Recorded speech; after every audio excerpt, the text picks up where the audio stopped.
sekarang yang harus dicari adalah relasi kuasa yang terjadi dalam praktek kerja Satgasus, ya. Bagaimana relasi kuasa antara Sambo dengan anggota Satgasus intinya, ya. Ini yang dicari tahu, ya. Apakah karena relasi kuasa yang sangat kuat, dominan, sewenang-wenang, yang berpotensi juga Satgasus disalahgunakan ketika melakukan tugasnya menindak 5 tindak pidana. Tipikor, psikotropika, narkotika, korupsi, dan IT, ya. Atau pelanggaran kode etik, itu akan ditindak sesuai dengan prosedur hukum yang berlaku. Ini komitmen Bapak Kapolri, oleh karenanya Itsus juga melakukan pemeriksaan terhadap 63 orang ya, 63 personil Polri ya.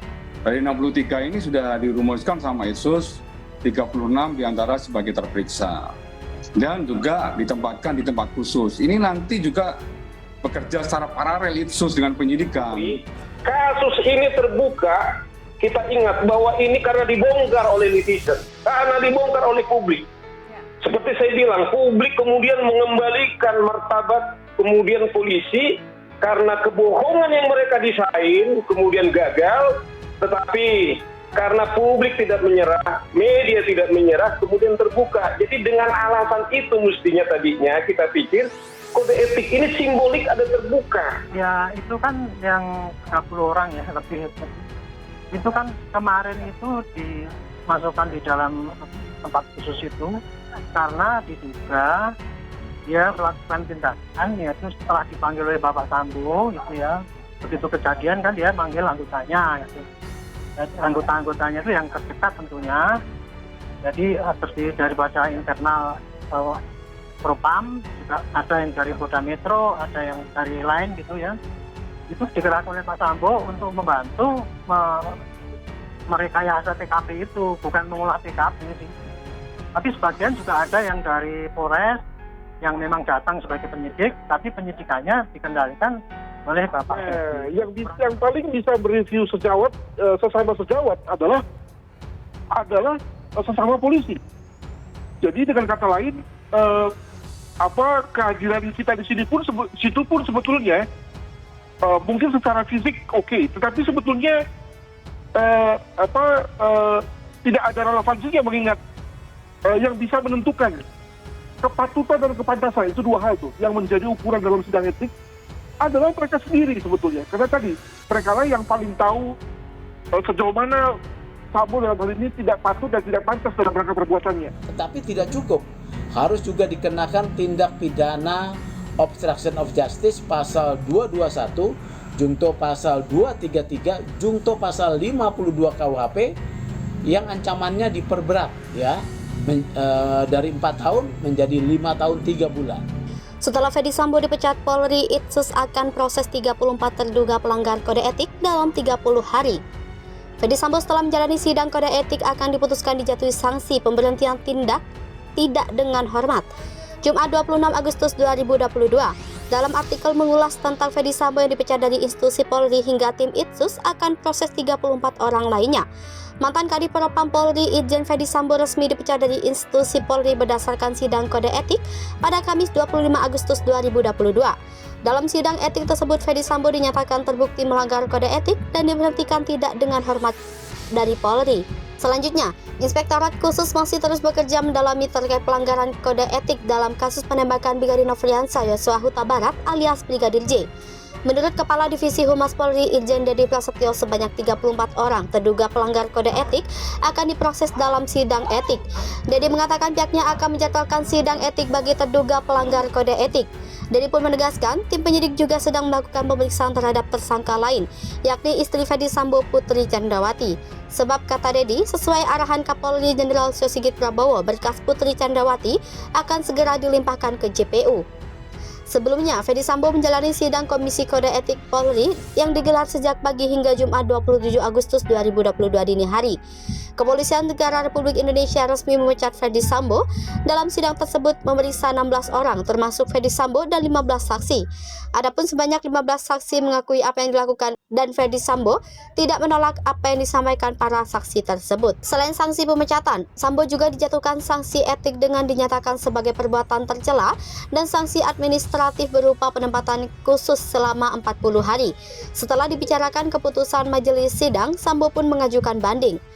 Kapolri 97 polisi diperiksa, 35 diantaranya langgar kode etik. Diberitakan tribunnews.com, Kapolri Jenderal Listio Sigit Prabowo mengungkapkan sebanyak 97 personil Polri telah dilakukan pemeriksaan kode etik dan internal Polri terkait penembakan Brigadir J di rumah dinas Irjen Ferdy Sambo beberapa waktu lalu. Listio Sigit menyebut berdasarkan pemeriksaan terhadap 35 personil yang melakukan pelanggaran kode etik profesi. Listio menambahkan dari 35 personil itu 18 anggota saat ini sudah ditempatkan di penempatan khusus, sementara yang lain masih berproses pemeriksaannya.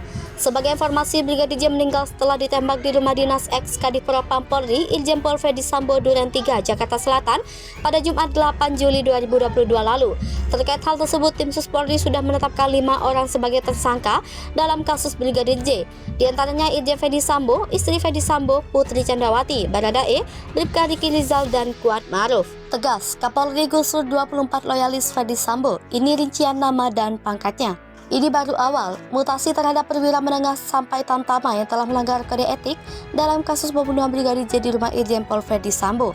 Para loyalis Ferdy Sambo yang tersingkirkan itu tertuang dalam surat telegram tersebut diketahui 24 personil kepolisian yang dimutasikan terdiri dari 4 kombes, 5 AKBP, 2 kompol, 4 AKP, 2 IPTU, 1 IBDA, 1 Bribka, 1 Brikpol, 2 Bribtu, dan 2 Barada. Mutasi itu tertuang dalam surat telegram Kapolri dengan nomor ST/1751/8/KEP/2022 tertanggal 22 Agustus 2022 yang ditandatangani ASSDM Polri Irjen Pol Wahyu Widodo. Berikut ini pangkat dan nama 24 polisi yang dimutasikan oleh Kapolri terkait kasus Ferdy Sambo. Kombes Murbani Budi Pitono, Kabak Renmin Div Propam dimutasikan sebagai Paman Yanma Polri Kombes Susanto. Kabagakum Roprovos Div Propam dimutasikan sebagai Paman Yanma Polri Kombes Leonardo David Simatupang. Pemeriksa utama Propam Polri dimutasikan sebagai Yanma Kombes Budi Herdi Susianto. Kapolres Metro Jakarta Selatan dimutasi sebagai Yanma Polri AKBP Ari Cahya. Kanit 1 Subdit 3 di Tipidum Barreskrim Polri dimutasi sebagai Yanma Polri AKBP Handik Zusen. Kasubdit 3 di Treskrimum Polda Metro Jaya dimutasi sebagai Yanma Polri AKBP Jerry Raymond Siagian. Wadir Krimum Polda Metro Jaya dimutasi sebagai Yanma Polri AKBP Haji Pujiarto. Kasubdit 5 di Treskrimum Polda Metro Jaya dimutasi sebagai Yanma Polri AKBP Rayindra Ramadansyah. Kasubdit 1 di Treskrimum Polda Metro Jaya dimutasi sebagai Yanma Polri Kompol Abdul Rahim Kanit. 2. Subdit 6 di Treskrimum Polda Metro Jaya dimutasi sebagai Yanma Polri Kompol Dermawan Kristianus Zendrato. Kanit 5 Subdit 1 di Treskrimum Polda Metro Jaya dimutasi sebagai Yanma Polri AKP Bayu Visesa. Kanit 2 Subdit 1 di Treskrimum Polda Metro Jaya dimutasi sebagai Pama Yanma Polri AKP Irfan Widianto. Kasubdit 1 Subdit 3 di Tipidum Barreskrim Polri dimutasi sebagai Pama Yanma Polri AKP Idam Fadila. Padi 2 Unit 3 dan A Ropaminal di Propam Polri dimutasi sebagai Pama Yanma Polri AKP Diah Chandrawati. Paul Subak Sumdabak Renmim di Propam Polri dimutasi sebagai Pama Yanma Polriltu. Hardista Pramana Tombu Polon Panit 1 Unit 1 dan A Ropaminal di Propam Polri dimutasi sebagai Yanma Polriltu. Januar Arifil Pamin dan Aropaminal di Propam Polri dimutasi sebagai Yanma Polrilda.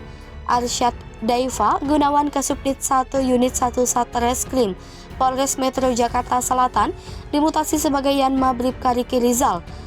Wibowo B. Asat Lantas Polres Brebes Polda Jawa Tengah dimutasi sebagai BA Polri Brigpol Firlian Fitri Rosadi, BA Provos Divpropam Polri dimutasi sebagai BA Polri Bribtu Firman Dwi Arianto, Banum Urtu Provos Divpropam Polri dimutasi sebagai BA Polri Bribtu Sigit Mukti Hanggono, Banit dan Aropaminal Divpropam Polri dimutasi sebagai BA Polri Barada, Sadam Ton 3 KL Markas Yonde Rasimen 1, Pas Pelopor Korbrimob Polri dimutasi sebagai TA Yanma Polri Barada, Richard Eliezer Budi Hanglimu anggota Ton 2 K1, Yonce Resimen 1, Pas Pelopor Korbrimob Polri dimutasi sebagai TA Yanma Polri.